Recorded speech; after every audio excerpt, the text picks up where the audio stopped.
She just stood in front of a camera, looked the whole internet dead in the lens, and said with her full chest, "I am not a homewrecker. There was no happy home to break up, and I need everybody to stop right there." Because what Claressa Shields just did on that Cam Newton interview was not a defense. It was a confession. And by the time this video is over, you're going to understand exactly why every single word that came out of her mouth in that chair contradicted receipts that are already sitting on the internet in plain sight. Receipts her own man, Papoose, put there himself on live with his own voice while he was allegedly already with her. Let that marinate for a second. The woman the boxing world calls the GWOT, the self-proclaimed algorithm, the undefeated champion who swears her personal life doesn't overshadow her career, just torched her entire "I'm not a mistress" narrative with one answer about a non-negotiable that her own leaked text messages, leaked by Remy Ma herself, directly contradict. And this is bigger than one relationship. This is about a pattern. A pattern of talking too much, a pattern of timelines that never add up, a pattern of everybody around this situation, Papoose, the man we call easy to block captain, all of them telling on themselves the moment somebody asks a real question. Because what I am about to walk you through is not gossip. It is a documented timeline with dates, screenshots, and video that any one of you can verify, and when we get to the part where Papoose's own live from a year ago dismantles her entire "they were over since 2022" claim. And we are getting there, trust me, that is the section you cannot skip. You are going to see why this homewrecker narrative is not just a narrative. It is a mirror. Personal stakes, cultural stakes, and the whole machine around women's boxing and how it gets promoted, all of it is sitting on this one lie. And she handed it to us gift-wrapped. Drop your thoughts in the comments, hit like, and subscribe. Let's get into it. Now let me orient everybody, because I know some of you are just now catching up to this saga, and even the people who have been watching are missing pieces, I know, because nobody else caught what I'm about to show you in that Cam Newton interview. And I waited days to see if anyone would. So here's the landscape. Claressa Shields, two-time Olympic gold medalist, undisputed champion, one of the most decorated fighters alive, male or female, has spent the last year and change in a public relationship with Papoose, the Brooklyn rapper who has been married to Remy Ma for going on 2 decades, one of hip-hop's most celebrated couples, the Black Love poster pair. In December of 2024, Remy Ma blew the whole thing up. She posted alleged text messages between Pap and Claressa, messages where Claressa appears to be begging for communication, telling him, "You're the one that's married," complaining about him falling asleep in the Sprinter, asking why both of his phones died. It was a nuclear event. And since then, Claressa has been on a rehabilitation tour, podcasts, interviews, the Cam Newton sit-down, a movie coming out on Christmas Day, all aimed at one goal, killing the homewrecker label. Her core argument, repeated across multiple appearances, is simple. She says she met Papoose on July 6, 2024, at the Shakur Stevenson fight. She says Remy and Pap were already done, that Remy had publicly moved on with somebody else, meaning Easy the Block captain. The battle rapper Papoose admitted to knocking out at a Remy event, and that therefore nothing was wrecked because there was no home left to wreck. That's her story. That is the whole castle she has built. And the stakes here are not small. Claressa has a fight coming up. She just signed new deals. She's got a biopic. She is actively trying to pivot from boxing great to crossover celebrity, and the only thing standing between her and that clean mainstream image is this narrative that she stepped into a 20-year marriage and walked out with somebody's husband. Meanwhile, her boxing content, the actual career stuff, is doing fractions of the numbers that the drama does, and I'll show you that too. So when I tell you this video matters, it's because this is the moment where the narrative she built and the receipts that exist collide head-on, in her own words. And the question driving everything you're about to hear is this: if the home was already broken when she got there, why does every date, every photo, every therapy session, and every leaked text say otherwise? Let's start with what we can all see with our own eyes. Because before we even get to the deep stuff, the surface evidence alone is damning, and I want to walk through it piece by piece, in order, the way it actually landed. Exhibit 1. The Cam Newton interview itself. Cam asked her, very casually, very conversationally, and shout out to Cam, because the man buttered her up with compliments about her money and her deals, and then slid the knife in so smooth, she never felt it. What was your non-negotiable with Pap going into this relationship? And her answer, verbatim, was that they stay on the phone all day, every day, and they go to sleep on the phone every night. That's it. That was the non-negotiable. Then, and this is the part that should be studied, she added, we did that for 6 months straight. And then that's when the infamous phone call and all that stuff happened. Do you understand what she just did? She gave us a timeline. 6 months of this non-negotiable phone routine before Remy exposed them in December of 2024. Exhibit 2. Those leaked text messages from Remy's page. In one of them, Claressa allegedly writes, and this was screenshotted and circulated everywhere, that if he can at least sleep on the phone with her or be with her in person, it shouldn't be a big deal for him to let her know he made it home safe, or to communicate that he fell asleep in the Sprinter. In another, she allegedly says, Pap, since when you let both of your phones die and don't call me? Get up. Now hold those two exhibits next to each other. A non-negotiable, by definition, is a firm rule with zero room for compromise. It cannot be negotiated. But the texts show a woman negotiating, complaining that the exact rule she calls non-negotiable kept getting broken. Both phones dead. Fell asleep in the Sprinter. Didn't call. So which is it, Claressa? Was the phone rule ironclad, or were you out here texting a married man at dawn asking him to get up like a scene out of Friday? You cannot have both. And I sat on this, I genuinely waited, because the interview dropped and I thought surely somebody, any commentary channel, any blogger would clock that contradiction. Days went by. Nobody said it. So fine, I'll say it. The non-negotiable was a lie, proven by her own leaked words. Exhibit 3. The interview viewership problem. While all this was going on, Claressa did a string of softball interviews, brand new, exclusive sit-downs, pulling numbers in the low hundreds of views. Hundreds. The self-described algorithm. Meanwhile, every piece of content condemning her behavior does massive numbers across the board. Men lie, women lie, numbers don't, and the numbers say the public does not care about the fights anymore, they care about the mess. And Exhibit 4, the one that ties the surface layer together, in that same Cam Newton interview, when the homewrecker question came up, she pivoted, mid-answer, to promoting her movie. It was in theaters for 3 months. The man asked if she broke up a happy home, and she responded with box office scheduling. If that's not a guilty conscience doing public relations cardio, I don't know what is. That's 4 pieces, all verifiable, all public. And that's just the layer everybody can see. And oh, do I have more for you? Because everything I just showed you is the shallow end, the part anyone scrolling could catch if they were paying attention. What comes next is the part where the people inside the story, the ones who were actually in the room, start contradicting her on camera, on live, in their own words. And I know the Claressa defenders, the Leave the Black Woman Alone brigade, are going to rush to the comments without watching another second, and honestly, please do, because you're about to hear Papoose himself dismantle the exact sentence you're typing. Wait until you hear what he said about the therapy. Just wait. Now let's get into the cultural layer. The insider receipts, the things people said before they knew the whole internet would be watching back. Piece number 1, Fat Joe.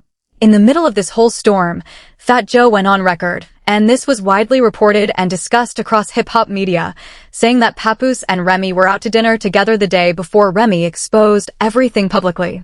The day before. Does that sound like a couple that, in Claressa's words, had been done since 2022? Or does that sound like 2 people who were still very much in each other's lives right up until the bomb went off?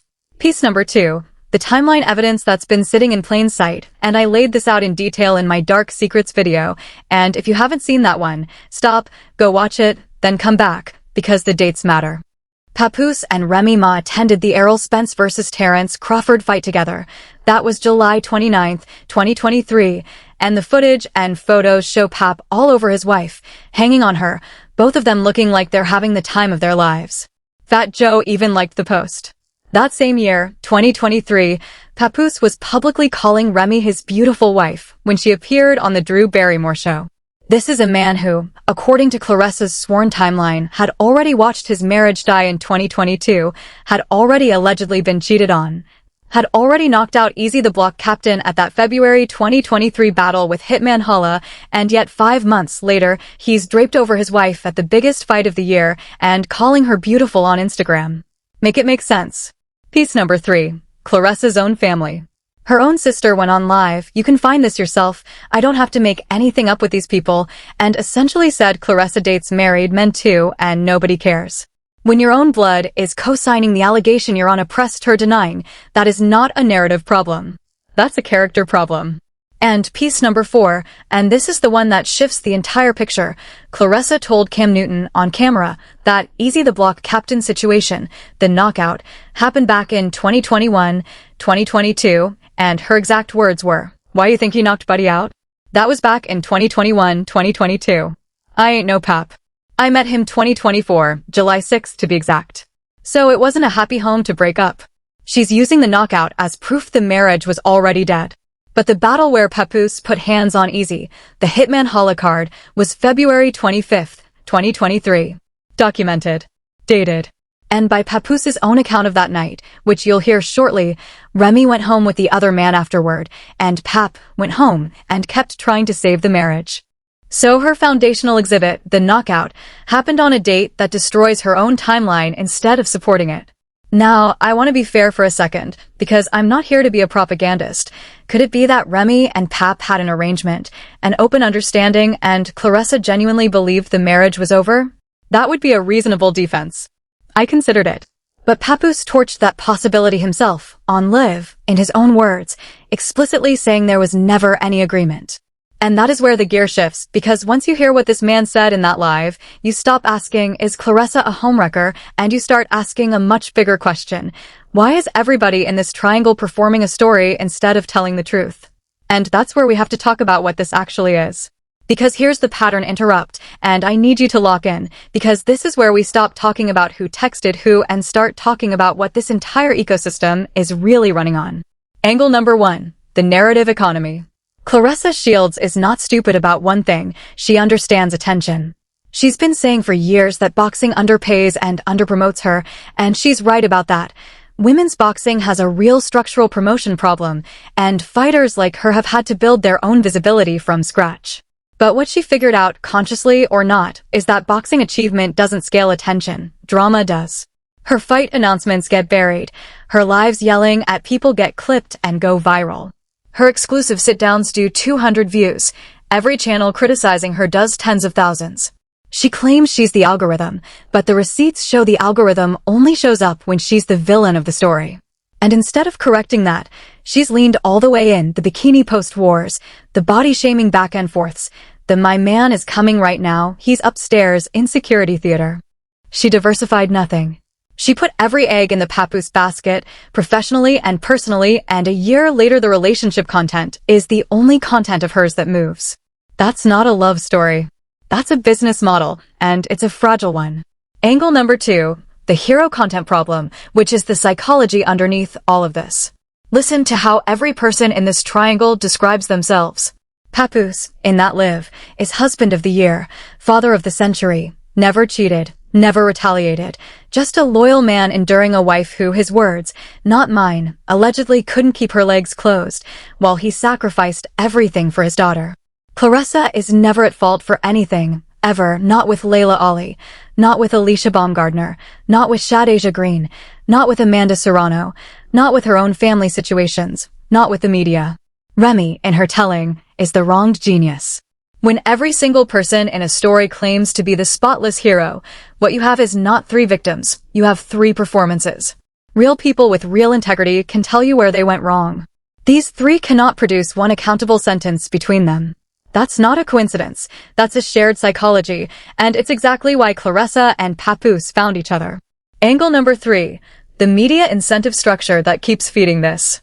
The interview circuit Claressa runs is not random, it's curated.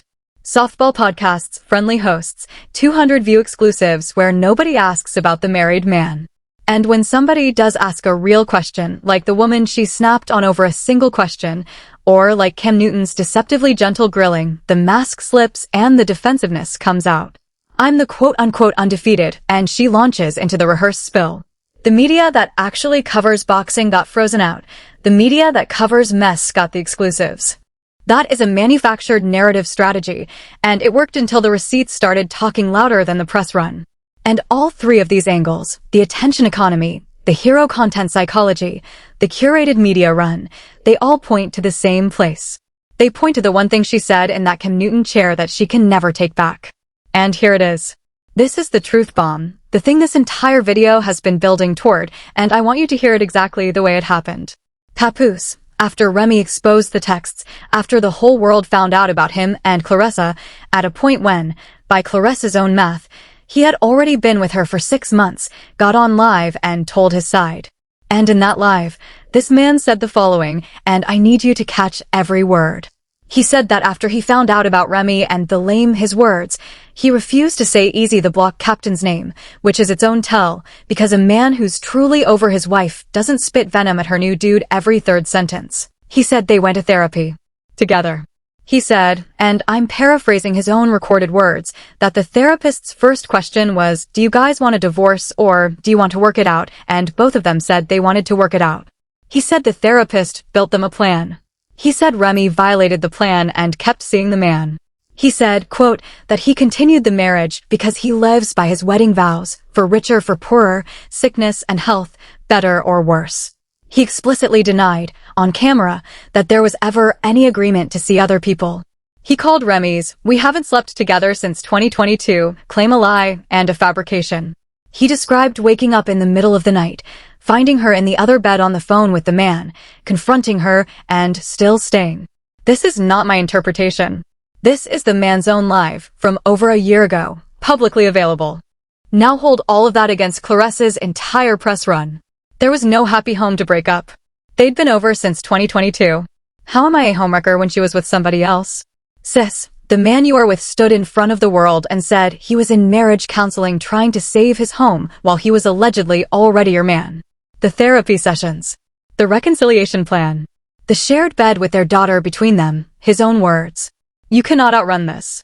Every pillar of her defense, the 2022 date, that they were done framing, the I met him after it was over story, is contradicted by the testimony of her own boyfriend. Not by bloggers. Not by me. By Papoose. And it gets worse when you remember the detail I promised you earlier. She told Cam Newton the non-negotiable phone routine ran 6 months straight, and then the infamous phone call happened. 6 months before the December 2024 exposure puts the start of this around the summer of 2024. The same summer, the same months, when by her own account she'd just met him July 6th, while he was, by his own account, still living under Remy's roof trying to work it out in therapy. The math is not matting, it has never matted, and at this point the homewrecker narrative isn't a narrative the internet created. It's a narrative the two of them co-authored, one leaked text and one salty live at a time. And the consequences are real, her credibility on every other topic, the boxing politics, the promoter beefs, the pay disputes where she actually has legitimate grievances, is now contaminated. Because once the public watches you lie fluently about the thing they can verify, they stop believing you about the things they can't. That's the damage. That's the bomb. She didn't get exposed by the ops. She got exposed by her own mouth and her own man. So where does that leave everybody? Let me tell you where it leaves Remy Ma, because this is the part that almost feels poetic. A year ago, when Remy leaked those texts, the internet came for her head. She was bitter. She was miserable. She was the jealous ex-wife who couldn't stand to see her man upgrade. Papoose leaned into it. She's mad because I finally moved on. She sees us living our life. Claressa leaned into it. The winner energy, the new couple glow. And now? Now you go back and listen to Pap's live with fresh ears and you hear a man who is anything but moved on calling another man the lame a dozen times, recounting therapy sessions, admitting he caught her cheating and stayed. Admitting he kept going to her battle events hoping the other man would show up so he could put hands on him, and by his own telling doing all of this while his new girlfriend of 6 months was somewhere in another state wondering why both his phones died. Remy got dragged in real time for telling the truth in the messiest way possible, but the substance of what she said has now been corroborated by the two people who had every incentive to disprove it. Does she look bitter and miserable now? Or does she look like the only one in the triangle who said what was actually happening while everybody else performed? Meanwhile, Claressa is out here fighting ghosts. A 200-view interview here, a defensive podcast tangent there, insisting the drama doesn't overshadow the boxing while her own numbers prove the boxing can't breathe without the drama. One woman said the uncomfortable thing and took the beating for it. The other is still doing cardio trying to outrun her own sentences. And that's the resolution. People, the truth doesn't need a press run. It just needs time. Remy leaked the receipts and walked away. Claressa has done a dozen interviews since and every single one dug the hole deeper. Discipline and receipts age like wine. Manufactured narratives age like milk. The right side of the story is standing exactly where it always stood, and it didn't have to say a word to get there. And this is only the start, because here's what's coming next, and you're going to want a front row seat. Number 1. That fight week. Claressa has a fight coming up, which means more media, more cameras, more questions, and after the Cam Newton blueprint showed the whole industry how to get her to self-destruct with a smile, does anybody think the next interviewer isn't going to try it? Every presser from now until that bell rings is a live grenade. Number 2. The divorce that still isn't done.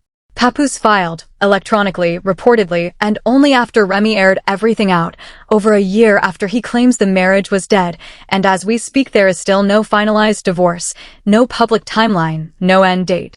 Every month that passes with him still legally married is another month the I'm Not a Mistress tour has to run on fumes. So lock in now, because the next chapter writes itself, and I'll be here reading it aloud. And if you thought this one was deep, wait until you see what I put together on the Tony Rich angle, the fiancé, the engagement ring she was allegedly still wearing when she pulled up to that Shakur fight, and the timeline that suggests there may have been 2 overlapping relationships on her side too, because if you think the Papoose math was bad, the Tony Rich math is worse. That video is the one you click next. Don't let the algorithm feed you the softball version of this story. I'll see you there.